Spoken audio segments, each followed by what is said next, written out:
Hey y'all, what's up? It's Danielle, and I went to my first Pride. I just got back from the trip.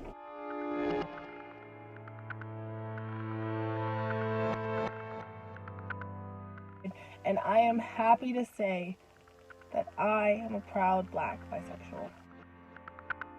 You might ask me why I bring race into it. That is because your identity is intersectional and you should take pride in every piece of you that makes you, you. So that said, I do not script my videos, but I had so many thoughts and emotions about Pride that I actually wrote them all down in a Word document, just because I was so overwhelmed of what to expect.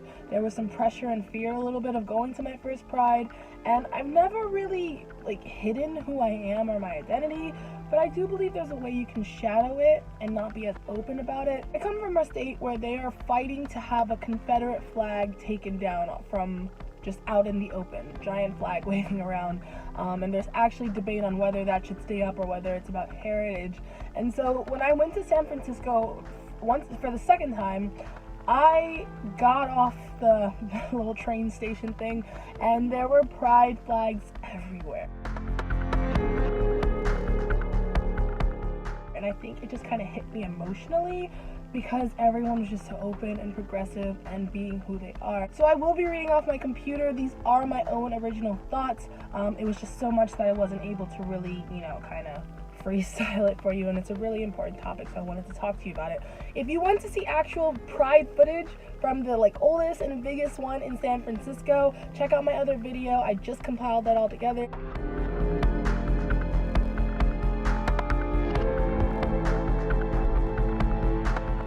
However, stay here if you want to hear some of my thoughts and just experience before and after going to Pride.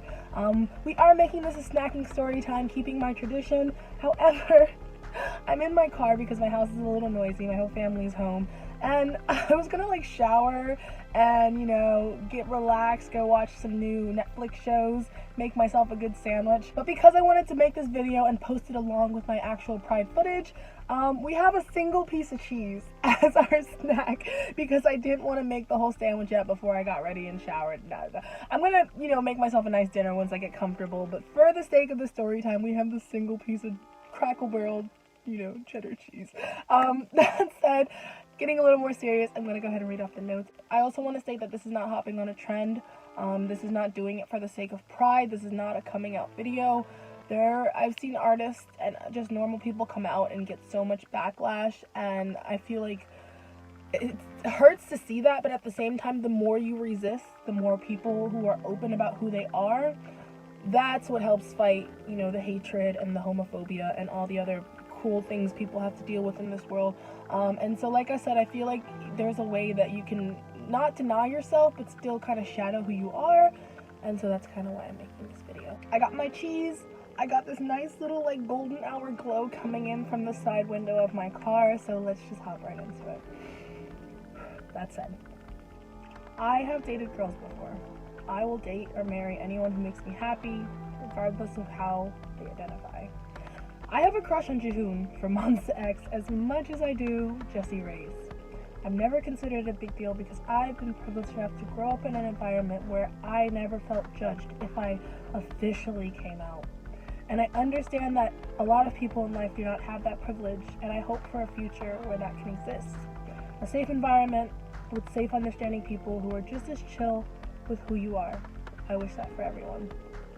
My mom used to actually assume I was gay because my hair was short and I went to the movies alone. She's super supportive and amazing, and she wouldn't care anyways, but she always thought I was going with a secret girlfriend or something. Plot twist, my hair was just heat damaged and stunted from growth, and I didn't have that many friends to hang out with, so I was actually just going to the movies alone. That said, surprise, I guess she technically wasn't wrong. I've been in a weird place in my life where I've been so obsessed with success and wanting to do well for myself, so I'm not interested in dating anyone right now. The world needs to become a better place before I consider starting a family, and I think I'd like to adopt if I did anyways. I meet a lot of people, and I stay on my own just as much, so I'm kind of a social loner. I've gotten so used to being solo that it's hard for me to consider relationships or dating seriously. Guy, girl, non-binary, whoever, doesn't matter. Another thing about me, I hate the idea of putting so much time into something or someone for it to not work out or be successful. That terrifies me. Working so hard on a relationship, and half of America is divorced. Working so hard on a career just for your fame to fade.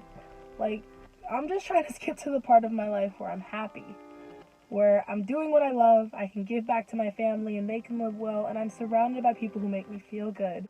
To be with who I'm in love forever, who I can go on adventures with, and have a balanced work, love, and social life. Does anyone have a time machine for that? Anyways, I keep to myself a lot. I don't think about dating much. I'm really obsessed with being happy with who I am and what I do. So for me, being bi was never a big deal. I've been focusing on me for so many years, but I understand that just saying that out loud for some people can get you shunned from your family and friends, targeted, bullied, harassed, and killed in some countries and some places. So I do not take my sexuality or the fact that I'm allowed to be who I am freely and proud lightly. This is the first year I'm really celebrating Pride, and for once, I felt scared to be who I am in public. I had 2 random dreams about shootings before this trip. I couldn't explain why, but there was this overwhelming sense of fear and pressure and pain when I woke up. I like to party. I've gone to clubs, and I've been to church. I woke up one morning looking up the best thing to do during an active shooter incident. Like, what even, America? I should have been eating breakfast. And after Pulse, after Charleston, or the history of school shootings, you realize that people simply being openly proud of what they believe and who they are so brave. They risk their lives at any rally, protest, or parade, or apparently just existing in public, because all of that can get you killed. These people aren't bothering anyone. They are not bothering anyone. So can you imagine just minding your business and some insane, ignorant, evil person starts shooting because you're black or because you're gay? To be partying, to be praying, and someone comes and takes your life. And so coming to my first Pride, suddenly I felt scared. I thought, what if something happens? It's not a matter. Oh, jeez. Oh my god. Crap, sorry. Ah, cheese! Cheese break! Cheese break! Oh my god! Oh my god! Alright, y'all, we're back. We're good. Sorry. Back to what I was saying. Ah, jeez. Okay, we're good.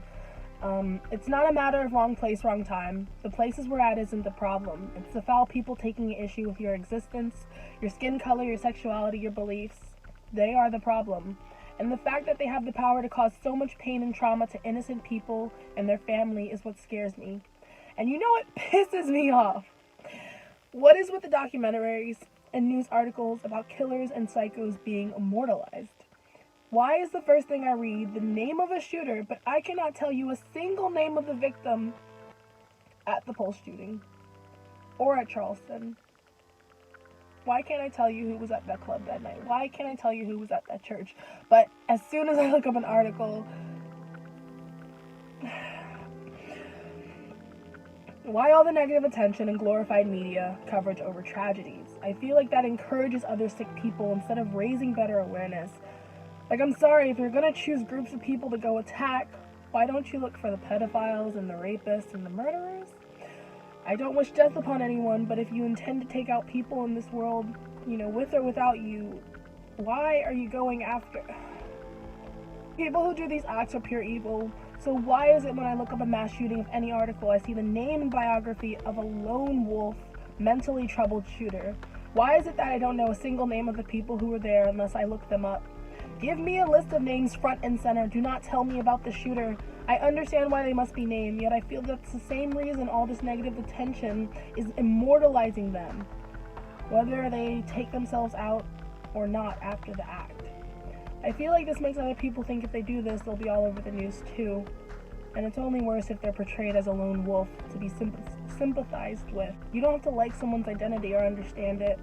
Just leave people alone. Once you go harassing and killing, now you're the really screwed up one. So today I'm going to be who I am, in public, without fear. I was a little scared, if I'm being honest, to go to party in any gay clubs. I thought about things like dancing close to the exits, just in case. I don't think anyone should have to think about that kind of stuff. But when I arrived to San Francisco, the city was overly gay. It felt cathartic, and I was so excited to see that being advertised.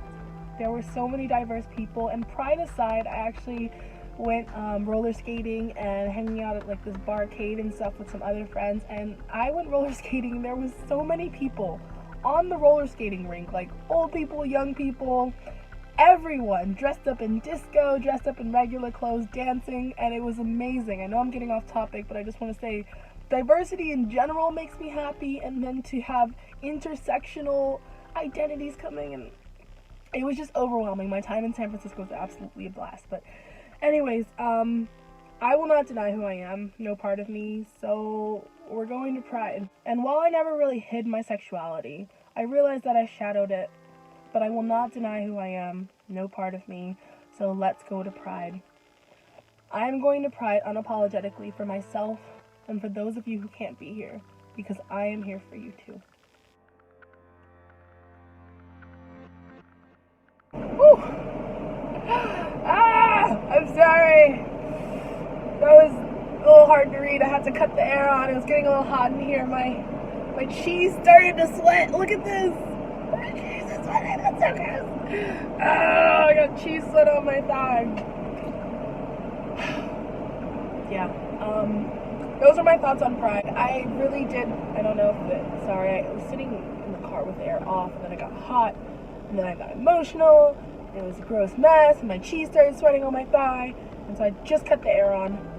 I don't know if you, hopefully you don't hear it while I'm talking. Anyways, it's starting to get dark out, so I'm not going to sit in my car like one of my last videos until it gets dark. That said, yeah, I did unfortunately have I've had like scary dreams before, and usually when I sleep, hey, okay, so now my phone's shaking because the car is running.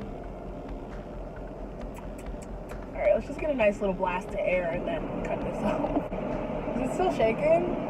Alright, y'all, my car cooled down a little bit, so I turned it off because I noticed my phone was shaking, and I don't know how annoying that's going to be when I play this back. So, we're going to finish my sweaty piece of cheese. It's not bad. It's not great, but it's not bad. My thighs just covered in like cheese sweat. Anyways, so yeah, those are my thoughts. Unfortunately, I did have 2 really bad dreams about shootings before the San Francisco trip, and I do believe in prescient dreams a little bit, or I believe they're called prescient dreams, where, you know, sometimes you dream stuff and it happens, but I know some dreams are just completely random, or like, you know, an evolution of your own thoughts and nightmares and stuff.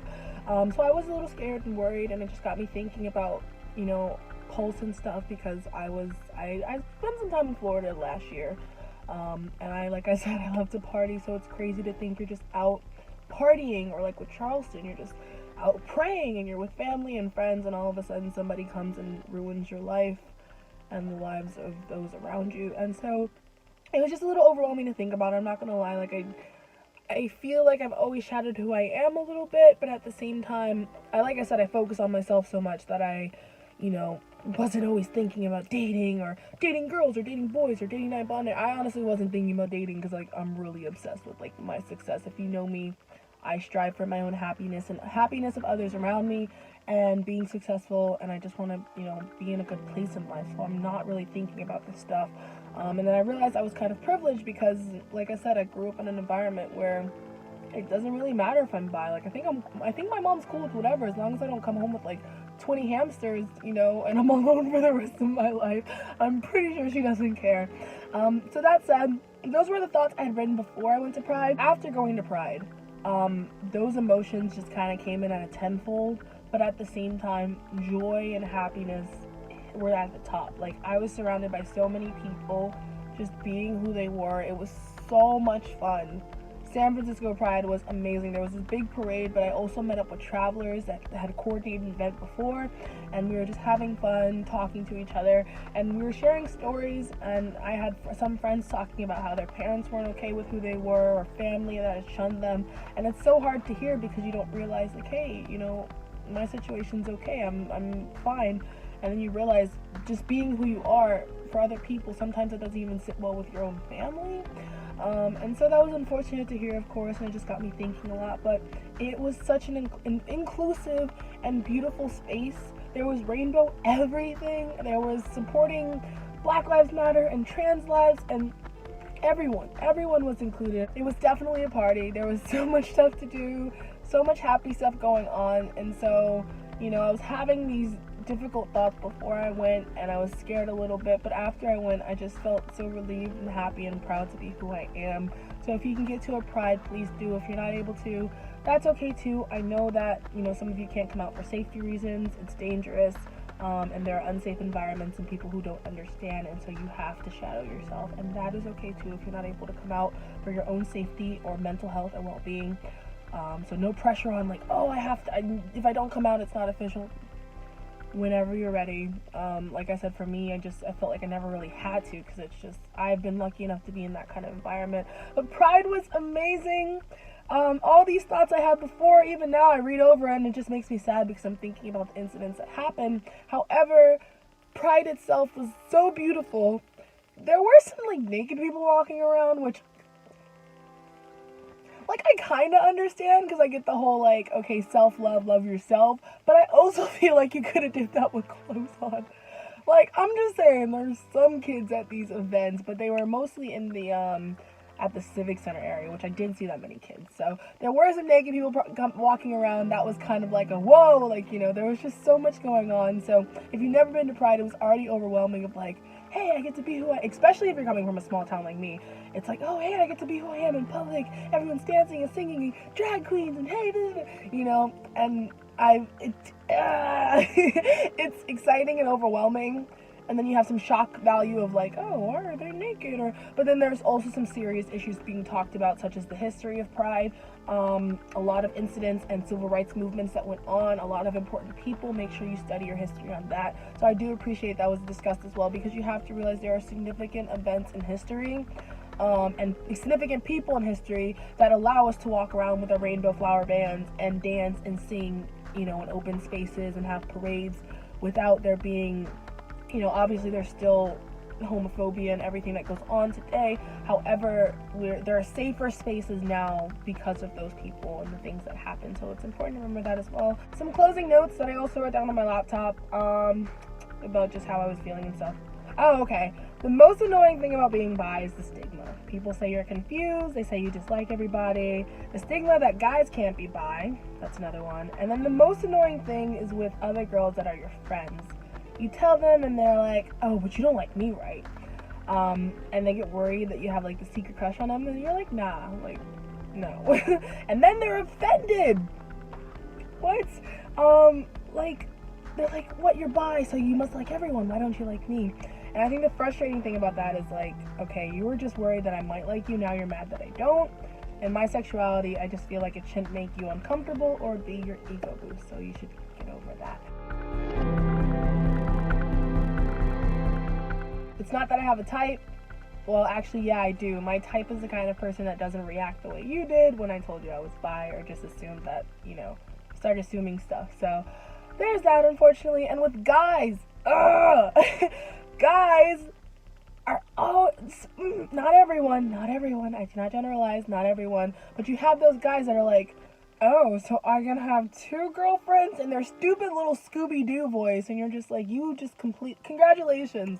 You just completely missed the entire point. Alright, y'all, we're gonna get up close and personal because while it's not hot anymore and I don't need to run the air conditioning, my phone's on 1%. So I definitely chose the perfect circumstances to film.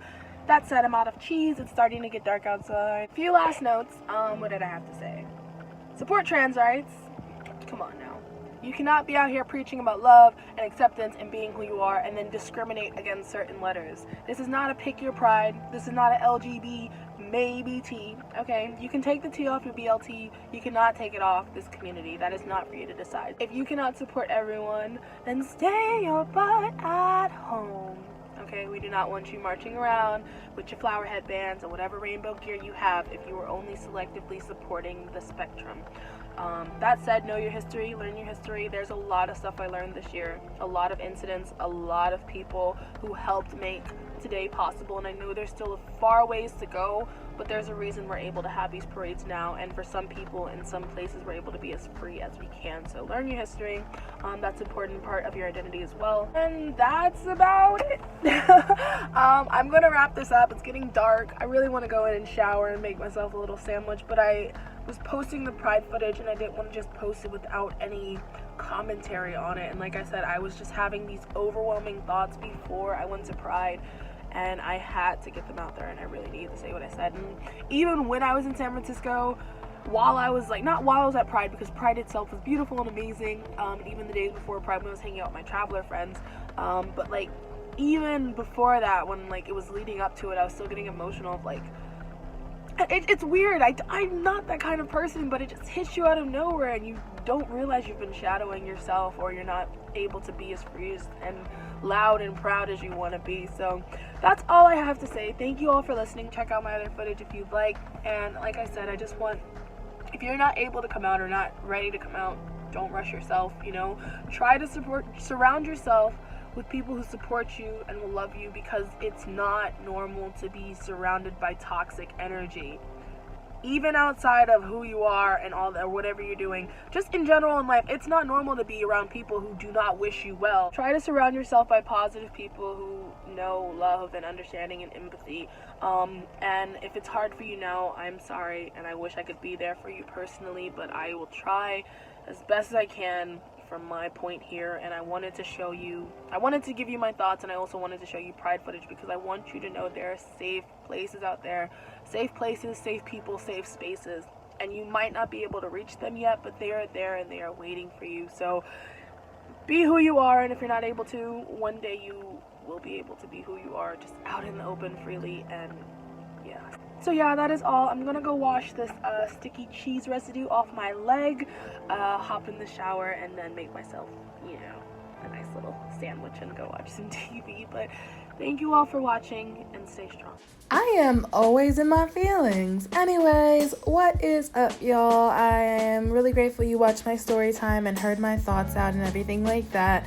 Make sure you check out my actual Pride video, because that was a whole motherfucking vibe. I had such a good time. That said, I still stand by everything I said in this video too. I feel like I was very timid when I first acknowledged who I was, and then thankfully I was in a very safe space and environment, so there was never any type of hostility towards me being who I was, but I was never really open about it either. That said, these days I'm not super loud about it, but if you ask me, I will be loud about it, if that makes sense. It's not that I'm ashamed or it's a secret, none of that. Very, very proud actually. So that said, I am still having some concerns with just the world in general.